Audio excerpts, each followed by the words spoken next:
எழுத்தச்சனின் அத்தியாத்ம ராமாயணம் மலையாள நூல் தமிழ் மொழிபெயர்ப்பு. 24ஆம் நாள் கதைப்பகுதி இனிதே துவங்குகிறது. கும்பகர்ண வதம்.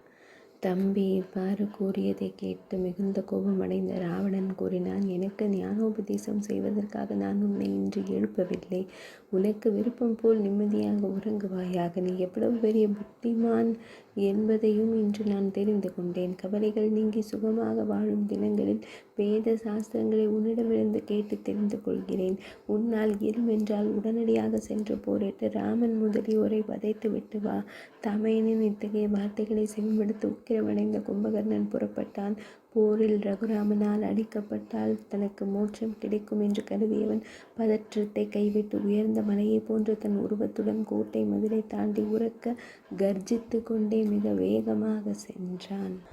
1000 பாரமுள்ள இரும்பினால் செய்யப்பட்ட சூலத்தை கரத்தில் ஏந்தி கொண்டு வானர சேனையின் கும்பகர்ணன் புகுந்த நேரத்தில் வானர வீரர்கள் அனைவரும் சிதறி ஓடினார்கள். கும்பகர்ணனின் வரவை கொண்டு கலக்கமும் நடுக்கமும் அடைந்த ரகுராமன் விபீஷணாழ்வாரிடம் வினவினார், பெரிய உடலை உடைய இந்த அரக்கன் யார்? மேகத்தை போல உயரமாக உள்ளானே, இவன் யார்? இவ்வாறு ரகுராமன் வினவ விபீஷணாழ்வார் உடனே மறுமொழி கூறினார், ராவணனின் சகோதரனான கும்பகர்ணன் என்பவன் இவன்.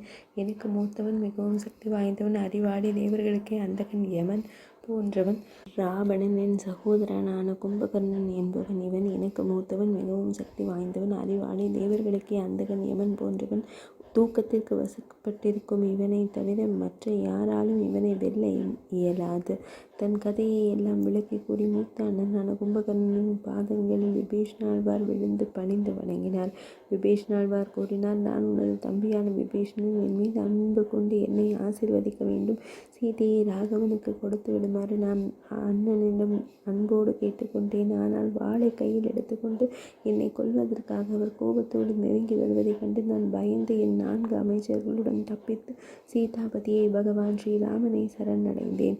இவ்வாறு விபீஷணாழ்வார் கூறிய வார்த்தைகளை செவிமடுத்த கும்பகர்ணன் மனம் குளிர்ந்து தன் தம்பியை தடவி கொண்டான். பிறகு அவன் தலையை தடவி கொடுத்து இவ்வாறு கூறினான், நீ பாக்கியவான். இந்த உலகத்திலேயே உனக்கு ஈடில்லை. உலகில் பல காலம் வாழ்ந்திருக்கும் போது ராமனின் திருவடி தாமரைகளை சேவித்துக்கொள். நம் வம்சத்தை காப்பாற்றுவதற்கு தூய்மையானவன், பாகவதர்களில் உத்தமனுமானவன் நீ நாராயணருக்கு மிகவும் பிரியமானவன் என்று நாரத முனிவரை கூற நான் கேட்டிருக்கிறேன். இந்த உலகம் முழுவதும் மாயையானது. அது மின்னலை போல மறைந்து போனாலும் நீ ராமனின் திருவடி நிழலிலேயே இருப்பாயாக. இதை கேட்டு அவனை வணங்கி மிகுந்த துயரத்துடன் விடுநீர் சிந்தி விடை பெற்றான். ராமனின் அருகில் சிந்தனையில் மூழ்கியவாறு ஸ்ரீமான் விபீஷணாழ்வார் நின்றிருந்த வேளையில் கும்பகர்ணன் கோபத்துடன் தனது கை கால்களால் வானர வீரர்களை அழிக்கத் தொடங்கினான். பயந்து போய் அருகில் வர முடியாமல் வானரங்களும் நாலா திசைகளிலும் சிதறி ஓடத் தொடங்கின. மத யானையைப் போல அந்த அரக்கன் பல லட்சம் வானரங்களை கொன்றான். வானர அரசனான சுக்ரீவன் அதை கண்டு ஒரு மலையை எடுத்து எரிய அதை தன் மார்பில் தடுத்து அவன் தன் சூலத்தை எடுத்து குத்தியதில் சூரியனின் மைந்தனான சுக்ரீவன் மயங்கி விழுந்தான். அப்போது அவனையும் தூக்கி கொண்டு பேரானந்தத்துடன் நடந்தான். அந்த அரக்கன் போரில் வெற்றி பெற்று சுக்ரீவனையும் தூக்கி கொண்டு அரக்கர்களின் தலைவன் செல்லும் போது பெண்கள் பெரிய மாளிகை உப்பரிகைகளில் ஏறி நின்று மிகுந்த மகிழ்ச்சியுடன் பன்னீரில் நனைத்த மாலை அணிந்தும் சந்தன குழம்பு தெளித்தும் சோர்வு நீங்கி ஆசையோடு மீண்டு வந்தான். வானரர்களின் அரசனான சுக்ரீவன் தன் மயக்கம் நீங்கி கூர்மையான பற்களால் அவனது மூக்கையும் செவிகளையும் கடித்து குதறி ஆகாயத்தில் பாய்ந்து அதிவேகமாக திரும்பினான். அளவற்ற கோபமும் மானக்கேடும் பயமும் நிறைந்து இரத்தத்தால் நனைந்தவனாய் மீண்டும் மீண்டும் வருவதைக் கண்டு சுமித்ரையின் மைந்தனான லக்ஷ்மண சுவாமி தயார் நிலையில் நின்று மலையின் மீது மழை பொழிவது போல கணக்கற்ற அம்புகளை பொழிந்தார். 10 100 10 லட்சம் வானரர்களை தன் வாயிலாக்கி விளங்கிய அசுரன் தன் செவிகளிலிருந்தும் மூக்கிலிருந்தும் வெளிப்படும் இரத்தத்தை பொருட்படுத்தாது மீண்டும் வானரங்களை அள்ளி எடுத்து விழுங்கினான். அப்போது அரக்கர்களுக்கெல்லாம் வரம்பாக விளம்பிய கும்பகர்ணன் லக்ஷ்மண சுவாமியை தவிர்த்துவிட்டு விரைவாக ராமனை நோக்கி எதிர்த்து வருவதைக் கண்டு ரகுகுல தோன்றலான பகவான் ஸ்ரீ ராமபிரான் வேகமாக கணைகளை எய்தார். ராமபிரான் தன் கூறிய அம்புகளால் கும்பகர்ணனின் வலது கரத்தையும் சூலத்தையும் உடனடியாக துண்டித்து வீழ்த்தினார். அதை கண்டு வானர கூட்டமும் வானில் வீற்றிருந்த தேவர்களும் மகிழ்ச்சி அடைந்தனர். இடது கரத்தினர் மிகப்பெரிய சால மரத்தை எடுத்துக்கொண்டு அந்த அரக்கன் ராமனை நோக்கி விரைந்தான். ராமபிரான் இந்திராஸ்திரத்தை செலுத்தி அதையும் துண்டித்தார். இதனால் தேவர்களின் எதிரிகள் பலர் மடிந்தனர். நாரத ஸ்துதி. போரில் அசுரன் வீழ்ந்தது. பயங்கரமான கோபத்துடன் அலறிக்கொண்ட அரக்கர்களின் தலைவன் அரக்கன் மீண்டும் நெருங்கி வந்தபோது பிறை வடிவ அம்பு இரண்டினால் அவனது 2 கால்களையும் மறுத்தார் பகவான் ஸ்ரீராமபிரான். அவனது வாய் பெரிதாக பிளந்து விளங்குவதற்கான பாய்ந்த போது புருஷோத்தமன் அவனது வாயில் அம்புகளை நிரப்பினார். விருத்ராசுரனை அழித்த தேவன் பிரகாசிப்பது போல அந்த சிறந்த உடலையும் தலையையும் வணங்கி விருத்ராசுரனை அழித்த தேவனை போற்றினார். அவனது தலையும் உடலும் துண்டிக்கப்பட்டு பூமியில் விழுந்தன. நாரத ஸ்துதி. நாரதரின் துதி. சித்தர்கள், கந்தர்வர்கள், வித்யாதரர்கள், குகேகர்கள், யக்ஷர்கள், புஜங்கங்கள், நாகர்கள், அப்சரசர், கிண்ணறர்கள், சாரணர்கள், கிம்புருஷர்கள், முனிவர்கள், தேவர்கள் என அனைவரும் பூமழை பொழிந்து பகவானை புகழ்ந்தனர். அப்போது தேவரிஷியான நாரத மாமுனிவர் பகவானை சேவிப்பதற்காக வந்திறங்கினார். தசரத மைந்தனும் நீலமேக சியாமள வண்ணனும் அழகான தோற்றமுடையவனும் வெல்லும் அம்பும் ஏந்தியவனும் முழுமதி போன்ற முகமுடையவனும் கருணை கடலும் அமுதம் மயமுமானவனும் முகுந்தனும் சதாசிவனும் ஆகிய உலகிற்கெல்லாம் இன்பம் தரும் ராகவனை ராமபிரானை நாரத மகிழ்வோடு துதிக்கத் தொடங்கினார். சீதாபதே ராமா ராகவா ராகவேந்திரா சீதாபதே விஸ்வமூர்த்தியே சனாதனா விஸ்வசாட்சியே பரமாத்மாவே ஸ்ரீராமா தேவதேவேசா ஜெகநாதா ஸ்ரீதரா ஸ்ரீநிதியே புருஷோத்தமா ஸ்ரீ புருஷோத்தமா ராகவா நாராயணாகிலதரா நமோஸ்துதே பரமாத்மாவே சனாதனா விஸ்வமூர்த்தியே பரபிரம்மே தெய்வமே துக்கம் சுகம் முதலானவற்றை எல்லாம் தினமும் ஏற்றுக்கொண்டு மாயையால் மனித உருவம் தாங்கி சுத்த தன்மை உடையவனாய் ஞான வடிவனாய் சத்திய சுரூபனாய் சர்வ லோகேசனாய் உயிரினங்களுக்குள் வாழும் ஜீவஸ்வரூபியாய் சத்துவ ஞானம் நிறைந்தவர்களிடம் விருப்பமுடையவனாய் எப்போதும் வெளிப்பட்டவனாகவும் வெளிப்படாதவனாகவும் வீற்றிருப்பவனாய் களங்கமற்றவனாய் உருவமற்றவனாய் நிர்குணனாய் வேதங்களின் பொருளாக விளங்குபவனாய் சைத்தன்ய வடிவனாய் சிவமாய் ஆசைகளற்றவனாய் வெளி இமைகள் மூடும் வேளையில் குஷுப்தியையும் கண்ணுறக்கம் கண் இமைகளை திறக்கும் வேளையில் சம்ஹாரத்தையும் அழித்தல் காத்தலையும் பலவிதமான அவதாரங்களால் துஷ்டர்களை தண்டித்து தர்மத்தை பரிபாலித்தும் என்றும் புருஷன் பிரகிருதி காலம் ஆகியவற்றை கடந்தவனாய் பக்த பிரியனான பரமாத்மாவை உனக்கு வணக்கம். எந்த ஒரு ஆன்மாவை எண்ணி எப்போதும் மனதில் தபஸ்விகள் முனிவர்கள் ஆசையின்றி அந்த சுரூபத்தை தியானிக்கிறார்களோ அந்த சுரூபத்திற்கு வணக்கம். சைத்தன்ய சுரூபிய பிரபோ உனக்கு என்றும் வணக்கம். விகாரமற்றவனாய் தூய ஞான வடிவினாய் சர்வ லோகங்களுக்கும் ஆதாரமானவனே உனக்கு மீண்டும் மீண்டும் வணக்கம். உனது அருளின்றி வேறு எதனாலும் மெய்யறிவு உண்டாகப் போவதில்லை. உன் பாதங்களை சேவித்ததால் மட்டுமே எனக்கு இந்த நற்கதி கிட்டியது. சிறு கோபமும் கொள்ளாத பிரபுவே உனது வைபவம் இப்போதும் என் உள்ளத்தில் வாழ்க. உலக நாயகனே, கோபம், காமம், பொறாமை, உலோகம், மோகம் என்ற பகைவர்கள் நெஞ்சில் நிறைந்திருப்பதால் உனது மாயையின் பலத்தால் முக்தி பாதையில் பயணிக்க எனக்கு சக்தி இல்லை. என் கதையெனும் அமுதத்தை பருகி மனதில் எப்போதும் உன்னையே தியானித்து உன் புகழை பாடி நாமங்களை உச்சரித்து இவ்வுலகில் தூய்மையானவனாக வாழ்ந்து வழிபட என்னை அருள்வாயாக. ராஜராஜேந்திரா, ரகுகுல நாயகனே, தாமரை கண்ணனே, ராமா, லட்சுமிபதியே, உன்னை எதிர்த்த கும்பகர்ணனை கொண்டதால் அரக்கர் கூட்டத்தின் பாதி பலம் அழிந்துவிட்டது. நாளை மேகநாதனை இந்திரஜித்தை கொள்வான். நாகேந்திரனின் அம்சமான லக்ஷ்மண சுவாமி அதற்கு அடுத்த நாள் தசகிரீவனான ராவணனை கொன்று மூவுலகத்தையும் காத்தருள்வாயாக. நான் இனி பிரம்மலோகத்திற்கு செல்கிறேன். மனித வீரனே, நீ வெல்க, நீ வளர்க, நீ வாழ்க. இவ்வாறாக கூறி வணங்கி துதித்து பக்திமானான நாரத மாமுனிவரும் அப்போது புறப்பட்டார். ராகவனிடம் அனுமதியும் பெற்று விரைவாக சென்று மறைந்தார். அந்நேரத்தில் அதிகாய வதம். கும்பகர்ணன் இறந்த செய்தி கேட்டு ராவணன் மயக்கமுற்று பூமியில் விழுந்தான். மீண்டும் சிறிது நேரத்தில் மயக்கம் தெளிந்து பலவாறாக புலம்பி எழுதான். வருந்தியவனான தசகிரீவனை ராவணனை கண்டு சென்று வணங்கி பேசினர். திரிசரசும் மிக்க வலிமை கொண்ட அதிகாயனும் வீரனும் தேவாந்தகனும் நராந்தகனும் மகோதரனும் மகாபாத்ரனும் போரில் மதம் கொண்ட ஆற்றல் வாய்ந்த மிகவும் சக்தி வாய்ந்த இந்த இரவாச்சர அரக்க வீரர்கள் 8 பேரும் போருக்கு தயாராயினர். துக்கமுற்ற ராவணனிடம் அவர்கள் கூறினர், துயரப்படுவதற்கு என்ன காரணம்? நாங்கள் சென்று பகைவர்கள் அனைவரையும் கொன்று வருவோம். எங்களை போருக்கு அனுப்பினால் பகைவர்களால் உங்களுக்கு எந்த துன்பமும் வராது.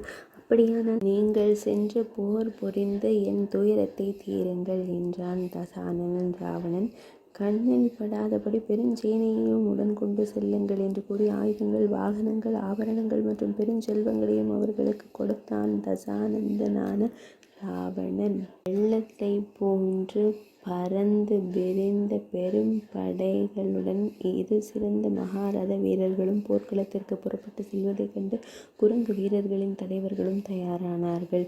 எண்ணற்ற பெரும் படைகள் பெருங்கடலைப் போல பரவி நிற்பதைக் கண்டு அஞ்சிய வானரங்கள் திகைத்து நின்றன. இந்த ஆச்சரியத்தை விவரிக்க வார்த்தைகளே இல்லை. இரவு நேர அரக்கர்கள் நிசாசரர்கள் கற்களையும் மலைகளையும் மரங்களையும் கரங்களில் ஏந்தி முன்னேறி சென்றார்கள். சிறந்த குரங்கு வீரர்களை கொள்வதற்காக நொடி பொழுதில் கொடிய அஸ்திரங்களையும் ஆயுதங்களையும் அவர்கள் பொழிந்தார்கள். யானைகளும் குதிரைகளும் தேர்களும் காலாட்படைகளும் பயங்கரமான அரக்க வீரர்களும் மடிந்து விழுந்ததால் குருதி நதிகள் ஓடின. முடிவில்லாத கபந்தங்கள், தலையற்ற உடல்கள் பல உடல்களில் பலவந்தமாக நடனமாடத் தொடங்கின. அரக்கர்கள் எல்லாம் இறந்து கிடப்பதைக் கண்டு கோபத்துடன் நராந்தகன் அருகில் வந்தான்.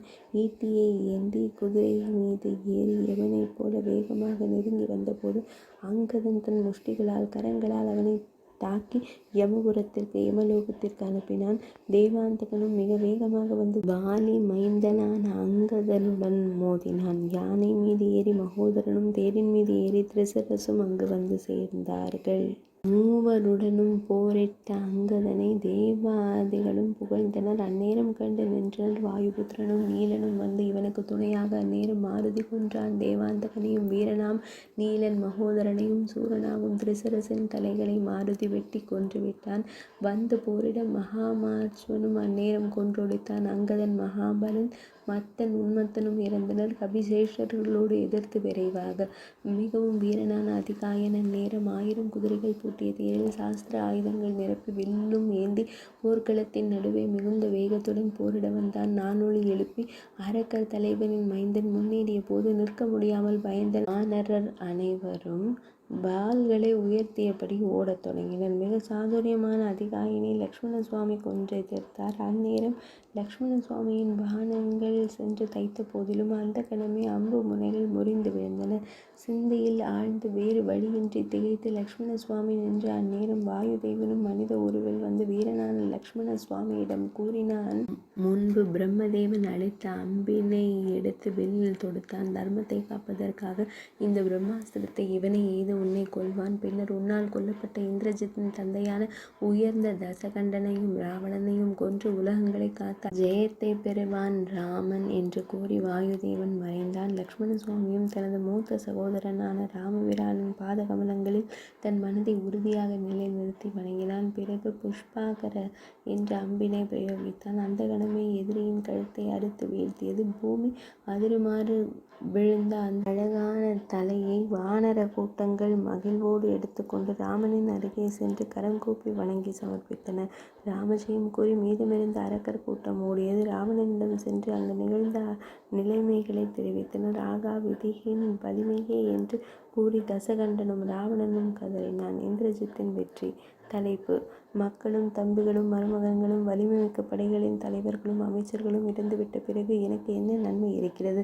சங்கரா, தெய்வமே என்று புலம்பி நெஞ்சு விளக்க இந்திரஜித்தும் தன் தந்தையை சென்று வணங்கினான். தந்தையே, நான் இங்கு உயிரோடு இருக்கும்போது உங்கள் மனதில் எந்த துயரமும் உண்டாகலாகாது. பகைவர்களை கொன்றுவிட்டு வருகிறேன். என்றாலும் நீங்கள் தீர்த்தம் கொடுத்து அருள வேண்டும். நிலையான ஆட்சி அமைக்கும் சிந்தனையை கைவிட்டு போரில் வெற்றி பெற என்னை ஆசீர்வதிப்பீராக என்று கேட்டு தன் மைந்தனை தழுவிக்கொண்டு மகனே, சுகமாக வெற்றி பெற்று வருவாயாக என்று வாழ்த்தினான் ராவணன். வீரமிக்க மகனும் தந்தையை வணங்கி தன் படைகளுடன் புறப்பட்டு செல்லத் தொடங்கினான். சிவனின் அருளை பெறுவதற்காக சென்று இந்திரஜித்தும் நிகும்பலையை அடைந்தான். சம்பார குவியல்களையும் திரட்டப்பட்ட பொருள்களையும் கொண்டு முறைப்படி யாகத்தை தொடங்கும் வேளையில் இரத்த மாலையும் ஆடையையும் நறுமணச் சாந்தையும் அணிந்தவனாய் குரு உபதேசத்தின்படி பக்தியோடு அஞ்சலி கரம் கூப்பி அக்னி தேவனை வேண்டி தன் சக்தியை பெருக்கிக் கொண்டான். தேவர்களின் தலைவனான தேவேந்திரனின் மகனான அவன் தெளிவான மந்திரங்களை உச்சரித்து செய்ய வேண்டிய கடமைகளை செய்து முடித்தான். அக்னி தேவனின் அருளால் பெறப்பட்ட ஆயுதங்கள், வில்கள், அம்புகள் முதலானவற்றோடும் மறைந்திருக்கும் ஆற்றலையும் அந்தர்யாம வித்யை பெற்று கலக்கமின்றி யாகத்தை நிறைவு செய்துவிட்டு புறப்பட்டான். ராமன் முதலியோருடன் போர் செய்வதற்காக அந்த வீரன் போர்க்களத்திற்குள் புகுந்த நேரத்தில் வானரங்களும் அரக்கர்களை எதிர்த்து தாக்கத் தொடங்கினர். மேக கூட்டங்கள் மழை பொழிவது போல மேகநாதனான இந்திரஜித் அம்புகளை பொழியத் தொடங்கினான். பாறைகள், மலைகள் மற்றும் மரங்களை கொண்டு பயங்கரமான வானர வீரர்கள் கொடூரமாக தாக்கத் தொடங்கினர். யானைப்படை, குதிரைப்படை, காலாட்படை, தேர் வீரர்கள் அனைவரும் யமனின் உலகத்தை நோக்கி புறப்பட்டனர். ராமனின் மகனான இந்திரஜித் இதைக் கண்டு மிகுந்த துயரத்துடன் மறைந்து நின்றான். தொடர்ந்து பிரம்மாஸ்திரத்தை செலுத்தினான். மரங்கள் வெந்து முறிந்து விழத் தொடங்கின. வானர தலைவர்கள் கீழே விழத் தொடங்கினர். வலிமைமிக்க வானர வீரர்களின் உடல்களில் 50, 100, 200, 300 அம்புகளால் பிளக்கப்பட்டு தொடர்ந்து மயக்கமடைந்து கீழே விழுந்தனர். 50 அம்புகள் விவிதனின் உடலிலும், 9 அம்புகள் மைந்தனின் உடலிலும், 90 அம்புகள் நளன் உடலிலும் பாய்ந்தன. கந்தமாதனின் உடலும் அதுபோலவே பாய்ந்தது. 29 அம்புகள் நீலனின் உடலிலும், 32 அம்புகள் ஜாம்பவானின் உடலிலும் பாய்ந்தன. 6 அம்புகள் பனசனுக்கும், 7 விந்தனுக்கும், 100 அம்புகள் சுசேனனுக்கும் குமுதனுக்கும் பாய்ந்தன. 6 அம்புகள் ரிஷபனுக்கும், கேசரிக்கு 109 அம்புகளும் வந்து பாய்ந்தன. 10 அம்புகள் சதபலிக்கும், 9 துவிவிதனுக்கும், 18 அம்புகள் பிரமாதிக்கும் பாய்ந்தன. 10, 25 என அம்புகள் பாய்ந்தன. மிக்க ஆற்றலும் வேகமும் கொண்ட யூதபதிக்கும் பாய்ந்தன. 44 அம்புகளால் ததிமுகனையும், 42 அம்புகளால் கவாட்சனையும், 3 அம்புகளால் கவயனையும், 5 அம்புகளால் சரபனையும், 34 அம்புகளால் சுமுகனையும், துர்முகனை 24 அம்புகளாலும், சிறந்த முறையில் 25 அம்புகளால் தாரனையும், ஜோதிர்முகனை 27 அம்புகளாலும், பனசனோடு சேர்த்து 50 அம்புகளாலும் எய்து வீழ்த்தினான். அங்கதன் மேல் 75 அம்புகளை எய்தான். உயர்ந்தவனான சுக்ரீவன் மேல் 100 அம்புகள் பட்டன. இவ்வாறாக வானர தலைவர்கள் 27 கோடி பேர் பூமி தானே விழுந்தார்கள். 21 வெள்ளம் குரங்குகளும் வேறொரு குரங்கின் மேல் மற்றொன்று என்று விழுந்த பிறகு அவர்களில் எஞ்சியவர்கள் நடுங்கிக் கொண்டு, தேவாதி தேவா, எங்களை இரட்சிப்பாயாக என்று கூவியபடி மிக்க துயரத்துடன் நின்றிருக்க, பெரும் கோபத்துடன் ராகவ சகோதரர்கள் இருவரையும் ராம லக்ஷ்மணர்கள் அம்புகளால் எய்து வீழ்த்தினான். மிக்க வீரமுடைய மேகநாதனான இந்திரஜித்து அப்போது உலகம் அனைத்தும் சோகத்தில் மூழ்கி அசையாமல் நின்றது. தேவேந்திரியனும் வெற்றி கொண்ட அவனது வெற்றி முழக்கத்துடனும் சங்க முழக்கத்துடனும் மேகநாதன் விரைவாக இலங்கைக்குள் புகுந்தான்.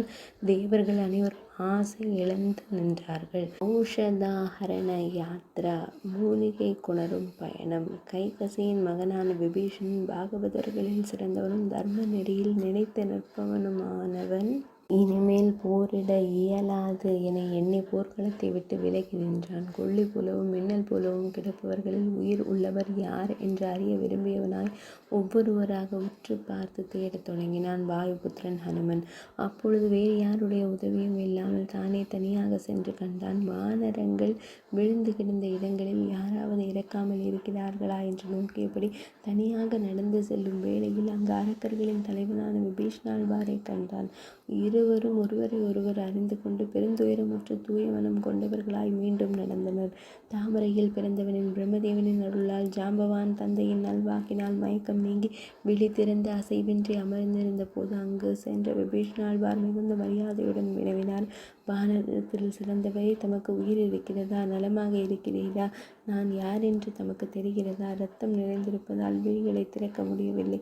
தமது சொல்லை கேட்டதும் உள்ளத்தில் அறிந்து கொண்டேன், தாம் அரக்கர் தலைவன் விபீஷணன் என்று. உண்மையான உண்மையை என்னிடம் கூறுவாயாக. உண்மைதான் விபீஷணனாகிய நான் தான் நண்பனே, உண்மையே என்று மீண்டும் அதிசயம் எடுத்தவன் கரடிகளின் தலைவனான ஜாம்பவான் அவரிடம் வினவினான். உனக்கு உணர்வு அறிவு இருக்கிறதே. ஜாம்பவானுக்கும் விபீஷணனுக்கும் இடையேயான உரையாடல் மற்றும் அனுமனை மூலிகைகள் கொண்டு வர பணிக்கும் நிகழ்வின் தொகுப்பு. பிரம்மாஸ்திரத்தின் தாக்குதலால் இறந்து கிடக்கும் குரங்குகளில் நம்முடைய மாருதி அனுமன் உயிரோடு இருக்கிறானா என்று தேடிப்பார். விபீஷணாழ்வான் வினவினான். காற்றில் புதல்வன் அனுமன் மீது மட்டும் தமக்கு ஏன் இவ்வளவு பாசம்? ராமன், லக்ஷ்மணன், சுக்ரீவன், அங்கதன் போன்ற அனைவரையும் விட வாயுபுத்திரனை பற்றி மட்டும் விசேஷமாக வினவுவது ஏனோ? ஜாம்பவான் பதிலளித்தார், செவிமடுப்பாயாக. மாருதி உயிரோடு இருந்தால் மற்ற யாருக்கும் எந்த குறையும் இல்லை. ஆனால் வாயுபுத்திரன் இறந்துவிட்டால் மற்ற அனைவரும் இறந்ததற்கு சமமே. சரஸ்வதியின் அருளை பெற்ற ஜாம்பவானின் வார்த்தைகளை செவிமடுத்த அனுமன் மிகுந்த மரியாதையுடன், நான் இறக்கவில்லை, உயிரோடுதான் இருக்கிறேன் என்று கூறி அவரது பாதங்களில் பணிந்து வணங்கினான். ஜாம்பவான் ஹனுமனை இருக்க தழுவி அவனது தலை உச்சியை முகர்ந்து ஆசீர்வதித்து கூறினார், பிரம்மதேவரின் அஸ்திரத்தால் இறந்து கிடக்கும் குரங்குகளையும் நம்முடைய ராகவர்களையும் ராமலக்ஷ்மணர்களையும் உயிர்ப்பிக்க உன்னை தவிர வேறு யாராலும் இயலாது. எனவே நீ இமயமலையையும் தாண்டி துயரங்கள் இல்லாத கைலாய மலை வரை செல்ல வேண்டும். கைலாயத்தின் அருகில் இருக்கும் ரிஷபாத்ரி மலையில் திவ்யமான ஔஷதிகள் மூலிகைகள் உள்ளன.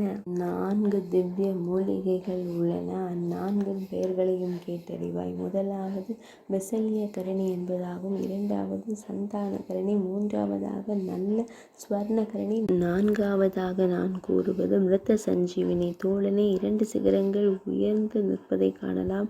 அவ்விரண்டிற்கு நடுவே இம்மூலிகைகள் நிற்கின்றன. சூரியனை போன்ற பிரபை ஒளி இந்நான்கிற்கும் உண்டு.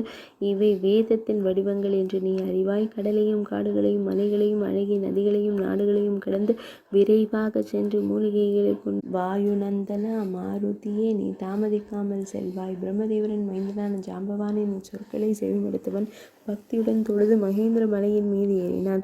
மேருமலையைப் போல வளர்ந்து உருவெடுத்தவன் கடலையும் குல பர்வதங்களையும் லங்கையையும் அரக்கர்களையும் கண்டு அஞ்சாதவாறு சந்தேகமற்ற உறுதியான உள்ளத்துடன் பாய்ந்தான். காற்றின் வேகத்தில் ஆகாயத்தில் உதித்து உயர்ந்தவன் பனிமலையையும் இமயமலையையும் கடந்து வெள்ளி மலையான கைலாயம் சங்கரனாரின் மலையையும் கடந்து நேராக பூமிக்கு செல்லும் கங்கையையும் மேருமலையையும் மூலிகை மலையையும் கண்டு மாருதியான அனுமன் வியப்புற்று நோக்கினான்.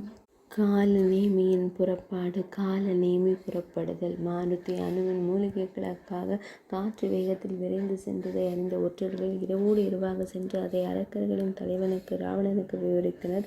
ஒற்றர்களின் வார்த்தைகளை செவிமடுத்த அரக்கர்களின் தலைவன் மிகுந்த கவலையுடனும் சிந்தனையிலும் மூழ்கினான். கவலையில் மூழ்கிய ராவணன் சிறிது நேரத்திற்கு பின்னர் தன் அந்தப்புற குகையிலிருந்து புறப்பட்டான். அந்த இரவில் வேறு எந்த உதவியும் இல்லாமல் தனியாக காலநேமியின் குகையை சென்றடைந்தான். ராவணனை கண்டு ஆச்சரியமும் மிகுந்த மகிழ்ச்சியும் அடைந்த காலநேமி அவனை வணங்கி அர்க்கியம் முதலிய உபச்சாரங்களால் வழிபட்டு வினவினான். சூரியோதயத்திற்கு முன்பாக மிகவும் எளிய மொழியில் வேறு எந்த பரிவாரங்களும் இல்லாமல் தாங்கள் இங்கு எழுந்தருளியதன் காரணம் என்ன? துக்கத்தால் பீடிக்கப்பட்ட ராவணன் காலநேமியிடம் கூறினான், தற்போது ஏற்பட்டிருக்கும் இந்த ஆபத்தை குறித்து உன்னிடம் கூறுவதற்காகவே நான் வந்தேன். சக்தி வாய்ந்த லக்ஷ்மணன் என் மகன் இந்திரஜித்தின் சக்தி வேலால் தாக்கப்பட்டு பூமியில் விழுந்து விட்டான். அதன் பின் என் மகன் பிரம்மாஸ்திரத்தை எய்து மனிதர்களையும் வானரர்களையும் கொன்று போர்க்களத்தில் வீழ்த்தினான். என் மகன் வெற்றி முழக்கமிட்டு வந்தான். நந்தன வனத்தில் உள்ள மருந்தை கொண்டு வரச் செல்வாயாக. அங்கு சென்று தாமதமின்றி அதனை கொண்டு வர வேண்டும். அதற்கான ஒரு உபாயத்தையும் உனக்கு நான் கூறுகிறேன், செவிமடுப்பாய். ஒரு தவ முனிவரைப் போல வேடமிட்டு வழியில் சென்று அமர்ந்து பாவங்களை நாசம் செய்யும் புண்ணிய வார்த்தைகளை கூறி மயக்கி அவனுக்கு கால தாமதத்தை உண்டாக்க வேண்டும். குபுமான் இவ்வார்த்தைகளை கேட்டவுடன் காலநேமியும் ராவணனிடம் கூறினான், சாமவேதத்தை அறிந்தவரே, எல்லாம் அறிந்தவரே, லங்கேஸ்வரரே, என்னுடைய இந்த எளிய வார்த்தையை கேட்டருள்வீராக. உனக்காக உயிரை துறப்பதில் எனக்கு சிறிதும் தயக்கமோ ஐயமோ இல்லை. மாரீச்சனைப் போலவே மரணத்தை தழுவுவதில் என் மனதில் எந்த சலனமும் இல்லை. ஆனால் பிள்ளைகளும் தம்பிகளும் மருமகன்களும் பிள்ளைகளின் நன்மக்களும் ஏவலாட்களும் அனைவரும் இறந்துபட்ட பிறகும் தாம் மட்டும் உயிரோடு இருந்து அடைவதற்கான துயரத்தை தவிர வேறு என்ன பயன் இருக்கிறது? இந்த நாட்டினாலும் உனக்கு என்ன பயன்? சீதையினாலும் உனக்கு என்ன பயன்? அந்தோ அழியக்கூடிய இந்த உடலினால் உனக்கு என்ன பயன் என்று சிந்தித்துப்பார். சீதையை ராமபிரானிடம் ஒப்படைத்துவிட்டு உன் தம்பியாகி விபீஷ்ணாழ்வாருக்கு இந்த ராஜ்யத்தை கொடுத்துவிடு. நீ காட்டிற்கு சென்று முனிவர் வேடம் பூண்டு மன தூய்மையுடனும் தினமும் அதிகாலையில் எழுந்து தூய்மையாக நீராடி சூரியன் மறைந்த பின்னர் மாலையில் சந்தியா வந்தனத்தையும் செய்து ஸ்ரீ மகாலட்சுமிக்கு நாயகனான ஸ்ரீ ராமபிரான் ஒரு நல்ல ஆசனத்தில் அமர்ந்தார். ஆசைகள் மற்றும் அனைத்து உலக பற்றுக்களையும் துறந்து தனது புலன்கள் அனைத்தையும் அடக்கியவாறு அமைதியாக காட்சியளித்தார். உலகத்தில் உள்ள அசையும் மற்றும் அசை அசையா பொருட்கள், தேவர்கள், விலங்குகள், மனிதர்கள் மற்றும் பறவைகளின் அனைத்து உயிரினங்களிலும் அவற்றின் உடல்கள், புத்தி, புலன்கள் முதலியவற்றிலும் என்றும் நிலையான ஆத்மாவே பரமாத்மாவே ஆதாரமாக இருக்கிறது என்பதை உணர்ந்தார். பிரம்மதேவர் முதல் சிறிய எறும்பு வரை உள்ள அனைத்து உலகத்திலும் காணப்படும் மற்றும் செவிமடுக்கப்படும் அனைத்துமே பிரகிருதி மாயை என்றும் அதுவே சத்குரு மாயை என்றும் கூறப்படுகிறது.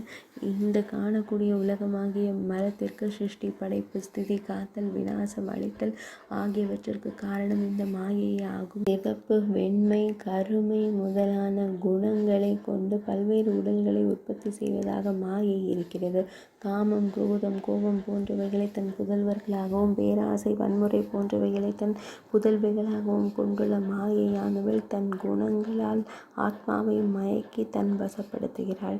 செய்பவன் கர்த்தா, அனுபவிப்பவன் போக்தா போன்ற குணங்களை என்றும் நித்தியமான ஆத்மாவாகிய ஈஸ்வரனிடம் ஏற்றி வைத்து ஆரோபணம் செய்து அவனை தன் வசப்படுத்தி மாயையானவள் எப்போதும் தூய்மையான அந்த பரமாத்மாவோடு விளையாடி கொண்டிருக்கிறாள். வெளி உலகத்தில் காணப்படுகின்ற இந்த பொருளெல்லாம் மாயையினால் உண்டானது. அறியாமை எனும் பெரும் மாயை மயக்கத்தினால் மனிதன் தன் ஆத்மாவை அறிய மறந்து விடுகிறான். ஞான உருவமான ஒரு சத்குருவினால் உபதேசிக்கப்பட்டு உணர்வு பெறும்போது புலன்களை அடக்கியவனாய் தன் ஆன்மாவை தெளிவாக எப்போதும் காண்கிறான். அப்பொழுது அவனுக்கு வேண்டியதெல்லாம் வந்து சேரும். திருஷ்யமான இயற்கை குணங்களோடு இருந்து விடுபட்டு ஜீவன் முக்தனாய் விளங்குபவன் நீயே அதுவாய் பிரம்மமாய் இருக்கிறாய் என்று எப்போதும் சிந்தித்து மாயை குணங்களிலிருந்து விடுபட்டு முதன்மையான ஆன்மாவாக தன்னை உணர்ந்து ஆசைகளை வென்று தியானத்தில் நிலைத்திருப்பாயாக. அப்படி இருந்தால் நிகரற்ற பேரின்பம் ஏதும் எவ்வித விகற்பமும் உனக்கு இருக்காது. தியானம் செய்வதற்கு உன்னால் இயலவில்லை என்றால் தூய்மையான மனதுடன் பக்தி பரவசப்பட்டு நாள்தோறும் சகுணமூர்த்தியான இறைவனை சரணடைவாயாக.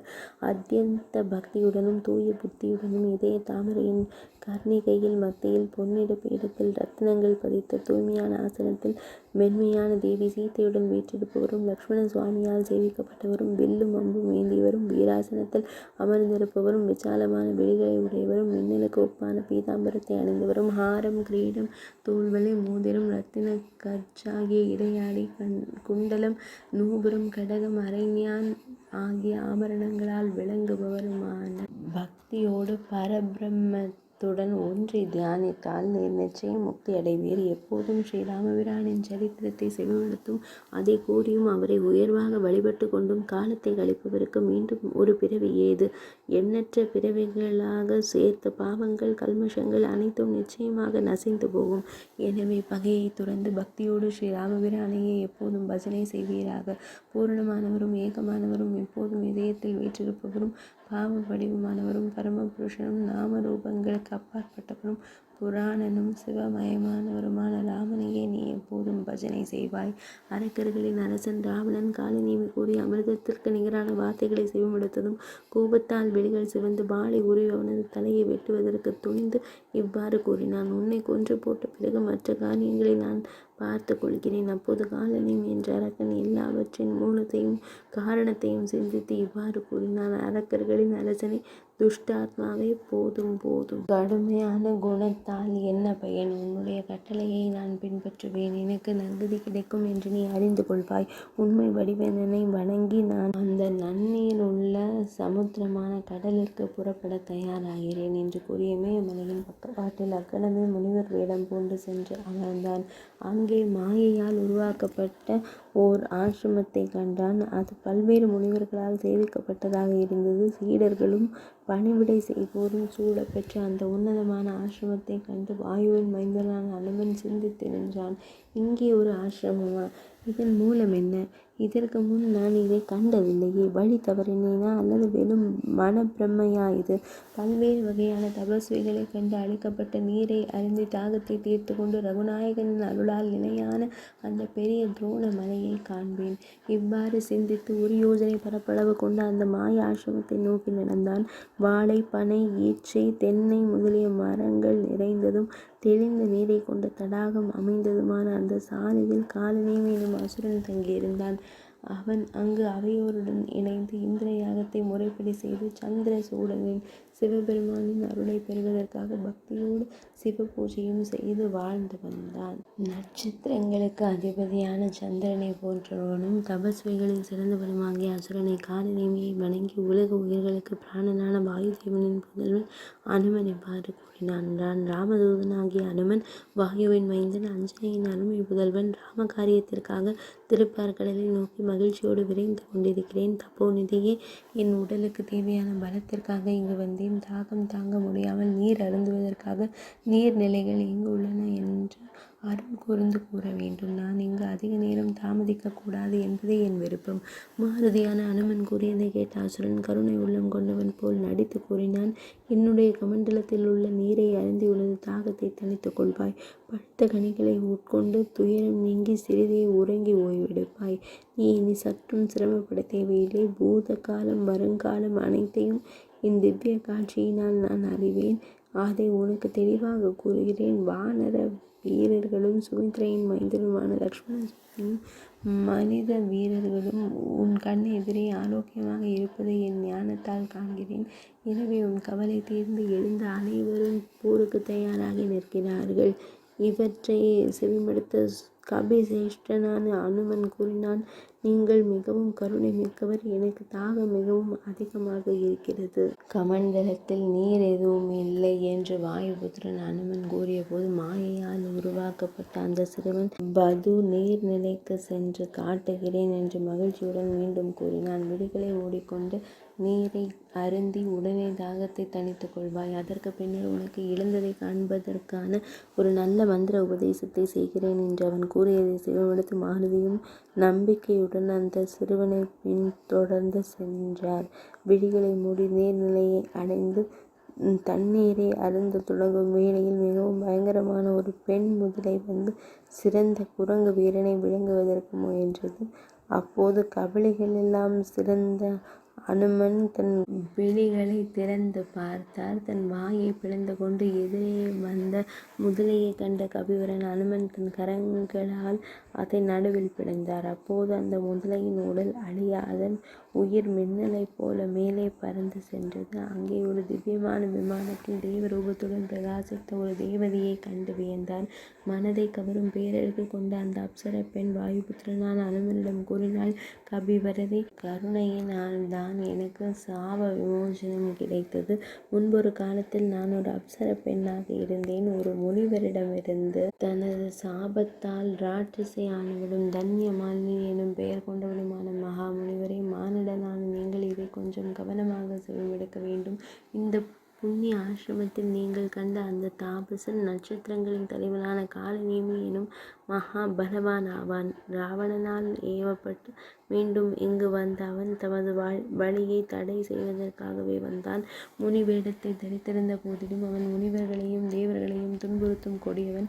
அவனை விரைவாக கொன்றுவிட்டு அங்கிருந்து மிகுந்த மகிழ்ச்சியுடன் தக்ஷிண பர்வதத்தை அடைந்து திவ்யௌஷதங்களை கொண்டு வந்து சேர்த்து இந்த மாமிச உண்ணிகளின் இருப்பிடத்தை முழுமையாக ஒழிப்பீராக. நான் இப்போது பிரம்மலோகத்திலிருந்து வருகிறேன். வானர வீரரே, உங்களுக்கு நல்வாழ்த்துக்கள் உண்டாகட்டும். இவ்வாறு கூறிவிட்டு மறைந்தவனாகிய மாருதி மாயாவி ஆகிய காலநேமியின் அருகில் சென்று அவனிடம் அசுரன் கூறினான். இங்கு வருவதற்கு இவ்வளவு தாமதம் ஏன்? காலம் தாழ்த்தாமல் விரைந்து வா. நான் உனக்கு மூலமந்திர உபதேசம் செய்கிறேன். தட்சணையும் வந்து கொடுக்க செய்வாயாக.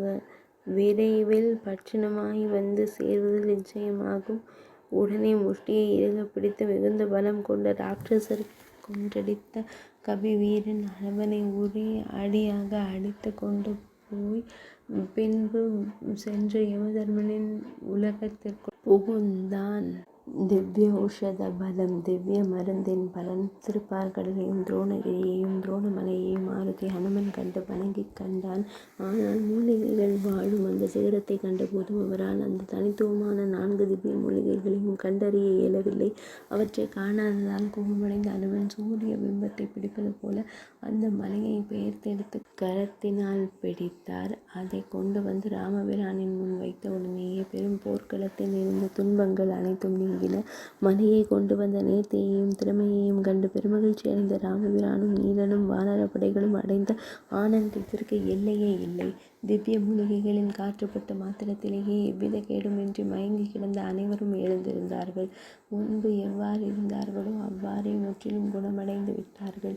இதில் எந்த ஐயமும் இல்லை என்று அனைவரும் வியந்தனர். இல்லையெனில் அரக்கர் கூட்டம் இரவில் எவ்வாறு நம்மை கொல்ல முடியும் என்று கூறியவாறு வானரத் தலைவனான அனுமன் அந்த மலையை மீண்டும் தூக்கி கொண்டு வான்வழியாக உயர்ந்து சென்று நொடி பொழுதில் அதை இருந்த இடத்திலேயே திரும்பி வைத்தார்.